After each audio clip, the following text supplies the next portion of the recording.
بسم اللہ الرحمن الرحیم اقرأ باسم ربک الذی خلق۔ بہت اچھا مشترکہ نظام زندگی بہت اچھا تھا جب ایک دوسرے کے حقوق کا پتہ تھا۔ اب حقوق کا نہیں پتہ، لہٰذا ادھر سے آگ، ادھر سے آگ، ادھر سے آگ، ادھر سے آگ۔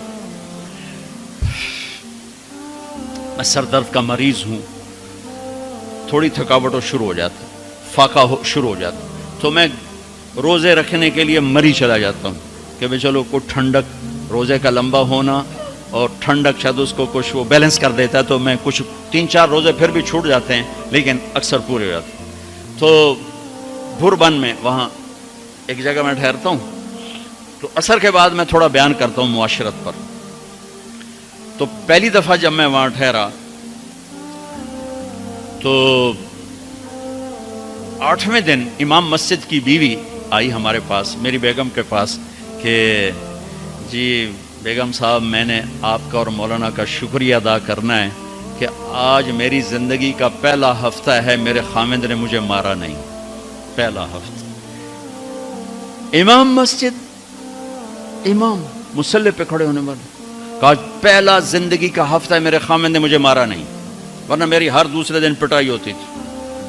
اور 10ویں دن امام صاحب خود آ گئے، کہا مولانا صاحب ہمیں پتہ ہی نہیں تھا زندگی کیسے گزار، ہمارے جو ماحول میں تھا ہم وہی کر رہے تھے۔ کہ میرے بہنوئی نے میری بہن کی ایک دفعہ ٹانگ توڑی، ایک دفعہ بازو توڑا، اور عالم دین ہے، عالم دین ہے، ہمیں کسی نے یہ بتایا نہیں تھا۔ ہم نے زندگی میں پہلی دفعہ یہ باتیں آپ کے منہ سے سنی کہ زندگی کیسے گزار۔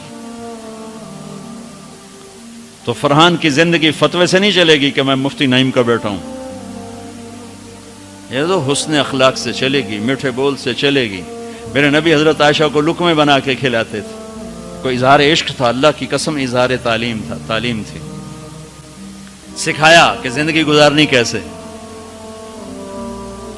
ان کو آٹا گوندھ کے دیتے تھے، چونکہ ابھی شروع میں ان کو آٹا گوندنا نہیں آتا تھا، تو آٹا گوندھ کے دیتے تھے۔ اور عرب بڑی بڑی بوٹیاں پکاتے تھے، تو حضرت عائشہ بوٹی اٹھا کے ایسے نوچتیں اور پھر رکھ دیتیں، تو اللہ کے نبی بوٹی اٹھا کر جہاں سے حضرت عائشہ نے نوچا ہوتا تھا وہاں سے نوچ نوچ کے دکھا کے کھاتے تھے۔ میرے رب کی قسم اظہار یہ ہمیں تعلیم دی ہے کہ زندگی کیسے گزاریں۔ پھر بڑے بڑے پیالے ہوتے تھے پانی پینے کے، چھوٹے گلاس نہیں، چھوٹا گلاس تو بخل کی نشانی، اب تو اور چھوٹے ہو گئے کہ کپ کو گلاس بنا دیا۔ میرے بچپن میں مجھے یاد ہے اتنا بڑا گلاس ہوتا تھا، اور ڈیرے میں جتنے مہمان ہوتے تھے، کچی سڑکیں ہوتی تھیں، مہمان کو ہمارے رشتہ دار یا دوست نہیں، راہگیر مسافر ہوتے تھے، ہر مہمان کو دودھ پلایا جاتا تھا رات کو، چونکہ جانور زیادہ ہوتے تھے تو ہمارا اکرام زیادہ سے زیادہ یہی ہوتا تھا، تو ہم سارے مہمانوں کو دودھ پلاتے تھے۔ تو ایک مہمان آیا ہمارے دادے کا زمانے کا، چاچا لال، اب گلاس چھوٹے ہو چکے ہیں، تو وہ جب نوکر نے دودھ پیش کرنے کے لیے نا آگے بڑھا تو اس نے گلاس دے کر کہنے لگا پتر میں نہیں پیندا۔ سمجھ رہے ہو پنجابی سمجھ رہے ہو نا؟ پتر میں نہیں پیندا۔ اسے کہا چاچا کیوں نہیں پینا ہے؟ کہ دو تو ود پیواں تے بے غیرت بنا تے دو نال میرا گزارا کوئی نہیں، لے جا۔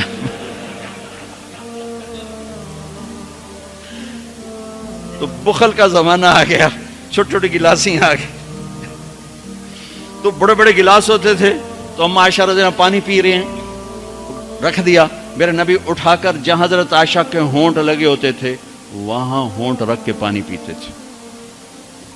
صرف تعلیم۔ جس ہستی نے اللہ کو آنکھوں سے دیکھ لیا ہو اس کو کسی چیز کی رغبت ہو سکتی ہے؟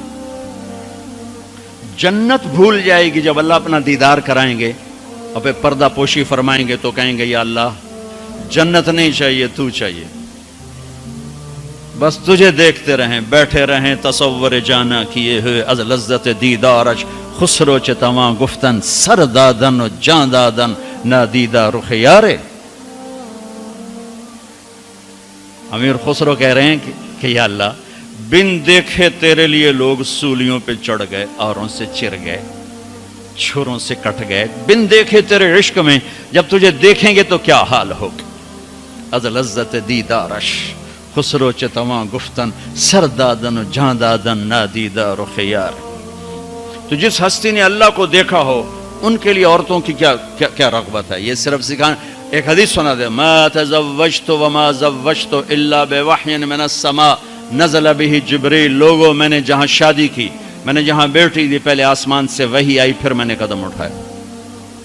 اللہ کی قسم ہمیں سکھانے کے لیے تھا، ہمیں سکھانے کے لیے. ہاں سفر سے واپسی ہو رہی ہے، ٹھیک ہے. آپ نے صحابہ سے کہا چلو بھائی تیز ہو جاؤ، وہ سارے تیز ہو گئے، یہاں تک کے نظروں سے غائب ہو گئے. ٹھیک، تو اب کون رہ گئے؟ اما عائشہ اور میرے نبی. تو اما عائشہ نہیں، میرے نبی نے کہا عائشہ دوڑ لگائیں، دوڑ لگائیں، لگائیں. اللہ اکبر، مفتی نعیم کا اتنا بڑا پیٹ، یہ دوڑ لگائے گا بیگم کے ساتھ؟ اور مولا منظور مینگل کا اس سے بھی بڑا ہو گیا، یہ لگائیں گے؟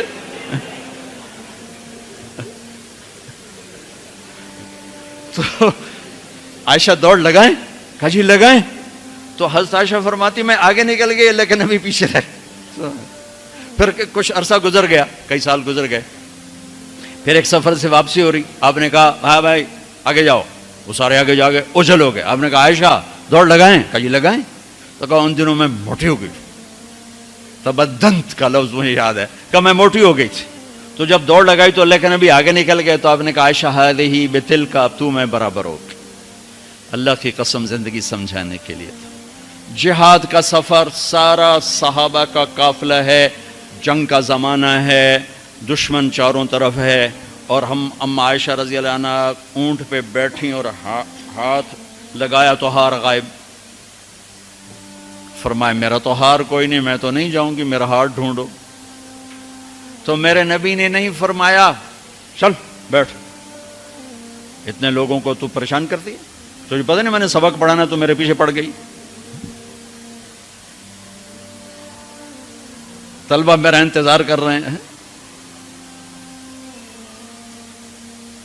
آپ نے کہا بھائی عائشہ کا ہار ڈھونڈو. سب ڈھونڈنے میں لگ گئے.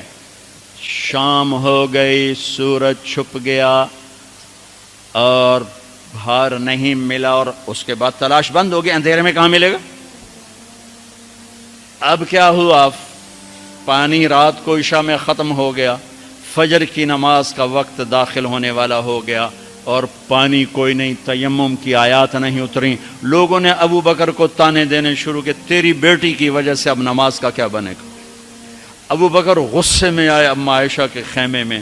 تو اللہ کے نبی گود میں سر رکھے سو رہے تھے. اب آپ تو باپ تھے، تو آ کر اب بول تو سکتے نہیں، اور چہرے سے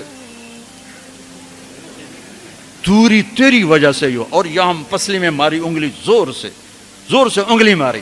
تو کہتے میں ایسے سخت ہو گئی تاکہ میرا بدن حرکت نہ کرے کہ کہیں اللہ کے نبی اٹھ نہ جائیں. تو چہرے سے غصے کا اظہار کر کے، اور میرے والد مرحوم جو تھے نا وہ گالیاں بہت نکالتے تھے، ان کی بخشش کر. پنجاب کے ذمہ دار کیا تھے. جب میں تبلیغ میں لگ گیا تو اب وہ عادت مجھ سے شرماتے تھے. تو جب میں ہوتا تھا نا تو نوکر کو بلا کر اس کو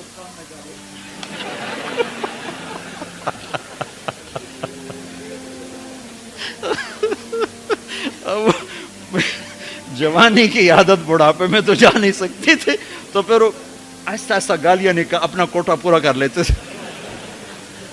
تو ابوبکر صدیق رضی اللہ عنہ میں کہ کہیں بھائی اللہ کے نبی اٹھنے کرتے رہو، انگلی مارتے رہے. تو اللہ نے آیات تیمم اتار دی. اس موقع پر تیمم کی آیات پہلی دفعہ 8000 سال میں یہ ہونے لگا ہے. بھلا مٹی سے آدمی صاف ہوتا ہے اور گندا ہو جاتا ہے؟ اللہ کہا نہیں، فتیمم، چلو تیمم کرو. اب سارے صحابہ میں خوشی کی لہر، اور سعد بن عبادہ کہنے لگے اے آل ابو بکر، یہ پہلی تو نعمت نہیں ہے جو تمہارے گھرانے کے طفیل ہمیں ملی ہے، اس سے پہلے بھی بڑی نعمتیں تمہارے گھر کی طفیل ہمیں ملی ہیں. اللہ نے تیمم کی آیت اتار. میرے نبی نے قافلے کو نہیں چلایا، یہاں تک کہ حضرت عائشہ نے کہا اچھا یا رسول اللہ اب چلیں، ہار کو چھوڑیں. پھر میرے نبی چلے، اور جب اونٹنی کو اٹھایا تو ہار اس کے نیچے پڑا ہوا تھا. وہ سارا باہر ڈھونڈتے رہے، ہار نیچے چلا گیا تھا گر کر. یہ میرے نبی کی زندگی ہے. یہ مینگل صاحب سے کہتا ہوں پڑھائیں، مفتی نعیم سے کہتا ہوں یہ زندگی پڑھائیں، کہ ان کی بیویاں ان کو دعائیں دیں، ان کے ماں باپ ان کو دعا دیں ان کی اولاد ان کو دعا دے. وہ باپ نہیں ہے جس کو دیکھ کے بچے ڈر جائیں, وہ تھانے دار ہے, تھانے دار بیٹھا ہوا ہے. وہ استاد نہیں جس کو دیکھ کے شاگرد ڈر جائے, وہ تھانے دار ہے. وہ خامد نہیں ہے جس کو دیکھ کے بیوی سہم جائے, وہ تھانے دار ہے. خامد وہ ہے جس کو دیکھ کے بیوی خوش ہو, باپ وہ ہے جس کو دیکھ کے اولاد خوش ہو, استاد وہ ہے جس کو دیکھ کے شاگرد خوش ہو. اپنے مصنوعی روب جمانا کہ استاد کی ہیبت ہونی چاہیے. ارے ہیبت, محبت ہونی چاہیے. محبت سے علم منتقل ہوتا ہے, ہیبت سے نہیں ہوتا. محبت سے جا کر فریکوینسی ملتی ہے, کال ملتی ہے, اور پھر جذبات منتقل ہوتے ہیں. تم ہیبت بٹھانے کے چکر میں